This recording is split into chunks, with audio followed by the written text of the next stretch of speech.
RaMell Ross, it is truly an honor, right?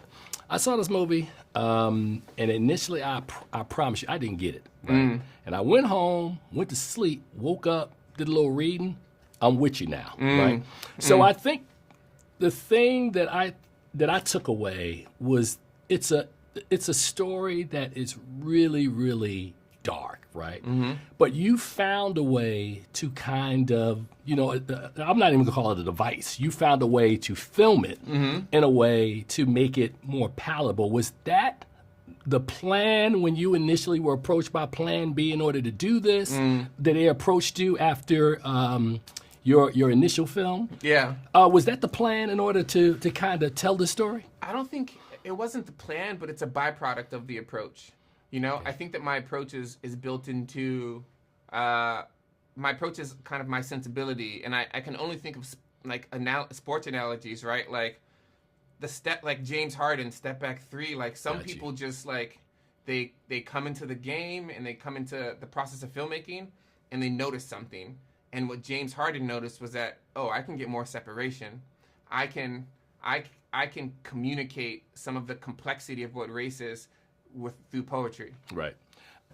I thought about if you told it in kind of a standard 3-arc story. I'm like, it might be something that I don't think audience could take. Yeah.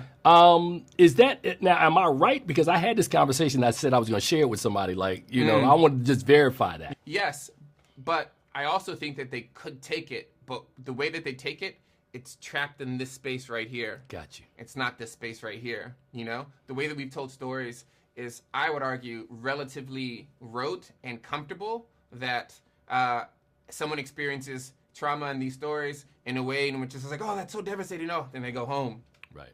They wake up and they continue their day. It doesn't help them see the world differently necessarily. It's just a familiar way of encountering the suffering of people in the past. The story of the friendship between Elwood and what's brother's name? Turner. Turner. Yeah. I think that is a central part of the story. Talk about what I guess the takeaway for specifically black men watching this relationship between these two young boys. What do you think? How does that resonate? Or you think does that resonate with that part of that audience? Yeah,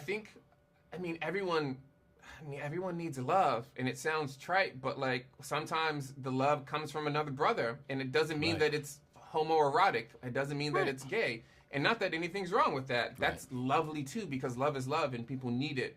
And like these two guys saw each other, and I think it's rare for anyone to see anyone in general, and to be seen, especially in those circumstances, that'll save someone's life. And that'll also help them save other people's lives by accident, because they won't be a menace to themselves. They'll be open to positivity.